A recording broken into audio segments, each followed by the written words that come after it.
Chapter 1. Mr. Yee has a problem. "It's raining," said Benny as he looked out the window, "and somebody is walking funny." Benny was 6 years old, the youngest of the 4 Alden children. Violet, his 10-year-old sister, put down her violin and came to the window. "It's not raining hard," she said. "This is just a drizzle." She looked down the long driveway at the person walking toward their house. "That man is tilting toward the right as he walks." Jessie, who had been reading a book, put it down and came to the window. She was 12 years old and sometimes took charge of her younger brother and sister. Jessie looked out the window. "That's Mr. Albert Yee," she said, "grandfather's friend, and I agree he is walking funny." The Alden children lived with their grandfather, James Alden. After their parents died, the children had run away from home and lived in a boxcar in the woods. They thought that their grandfather, whom they had never met, was a very mean person. They didn't want to live with him. But their grandfather found them, and they saw he was a good person. Now Benny, Violet, Jessie, and Henry lived with him in a big house in Greenfield, Connecticut. "Why are you all staring out the window?"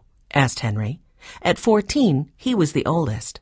Henry loved tools, and he loved to fix things. In fact, he had just come up from the basement where he had a small workshop. "Hey," he said, "that's Mr. Yee, and he has a broken arm." "Yes," said Jessie. "Now I can see the cast." "Poor Mr. Yee," said Violet. "It must hurt. See how he's holding his arm?" Benny ran to the door to let Mr. Yee in. He reached it at the same time as Mrs. McGregor did. She was the Aldens' housekeeper and a great cook. Mrs. McGregor opened the door. "Why, hello, Mr. Yee," she said. "Come right in." "What happened to your arm?" Benny asked. "Hello, Benny," said Mr. Yee. "I fell and broke it." The other children came to the door and said hello to Mr. Yee. Mrs. McGregor asked him if he would like some hot tea. He said yes, and soon everybody found themselves sitting at the table in Mrs. McGregor's kitchen. The cast on Mr. Yee's right arm went all the way from his wrist to the middle of his upper arm. Violet noticed that Mr. Yee couldn't seem to sit comfortably at the table, and he had to hold his teacup in his left hand. "How did you break your arm?" Jessie asked him. "Stupid accident," Mr. Yee said angrily. "Stupid. I don't want to talk about it now." The Aldens looked at each other. They felt bad for Mr. Yee.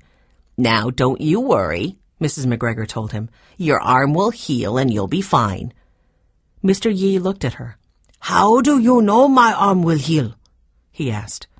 "Well," said Mrs. McGregor, "because you're healthy and you eat healthful foods. Think of all the vegetables you grow and eat. You're a wonderful gardener," she said. Mr. Yee shook his head back and forth. "I cannot tend to my garden this year," he said. "I thought I could, but I can't. Not with my arm in a cast. That's why I'm here. I want to ask James for help." "Grandfather isn't here," said Henry. "He's visiting his sister, our Aunt Jane, until Friday." Mr. Yee sighed. "Then it's no use," he said. "I can't tend the garden without help." "We can help," said Violet softly. "We love to help." "Yes," said Jessie.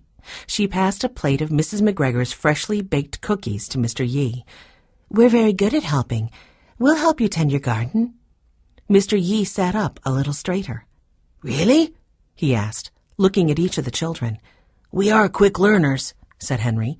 "And I love vegetables," said Benny. In fact, Benny loved food of all kind. Mr. Yee sipped his tea and seemed to be thinking. Finally, he spoke. "Each year, prizes are given for the best vegetables grown in the community gardens. I have won blue ribbons 3 years in a row. Once for my tomatoes, once for my cucumbers, and once for my carrots." He looked at the children. "Maybe, with your help, my garden will produce good vegetables. That is the important thing." He sipped more tea. "And maybe, just maybe, I will win another blue ribbon this year."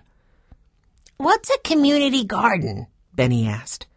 Henry, who had learned it in school, explained that a community garden was a large plot of land on which many different people had gardens.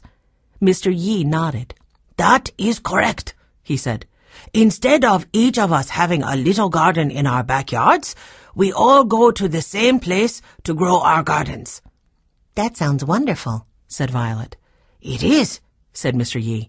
Although what? asked Jessie. This year isn't like before, said Mr. Yi.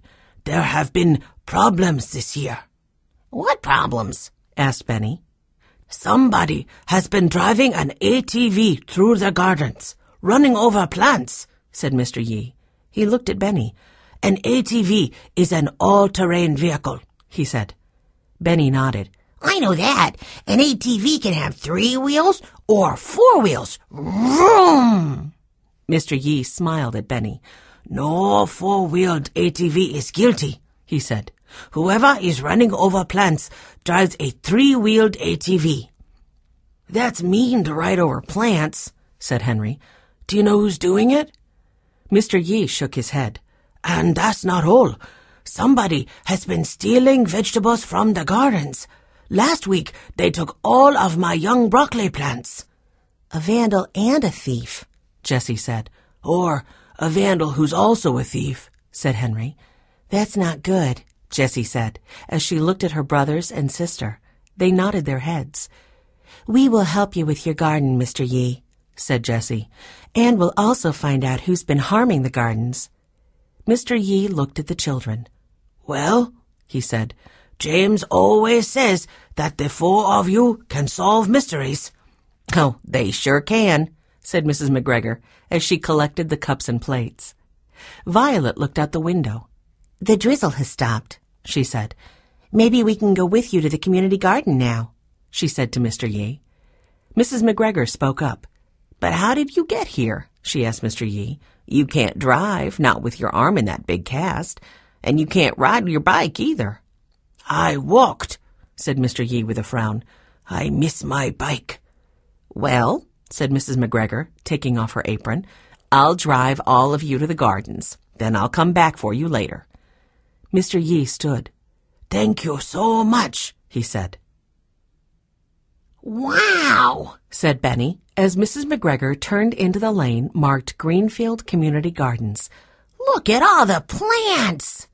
The gardens are right across the road from the Kirk farm, said Jessie. My class took a tour of the working farm last year.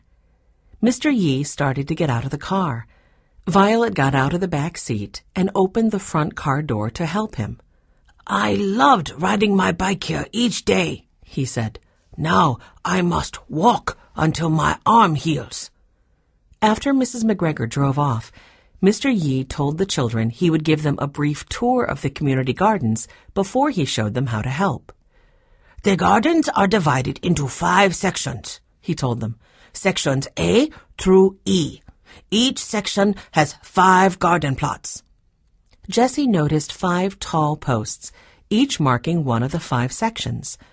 We'll save Section A for last, explained Mr. Yi as he walked toward Section E. The Aldens followed him. At Section E, Mr. Yi showed the children 5 different plots, numbered 1 through 5. Everything is so neat, said Henry. Every section is marked, and every plot is marked. Jessie agreed. She looked around. And there are no fences. Mr. Yi scratched the fingers of his right hand where they emerged from the cast. There is one fence, he said. You'll see it soon.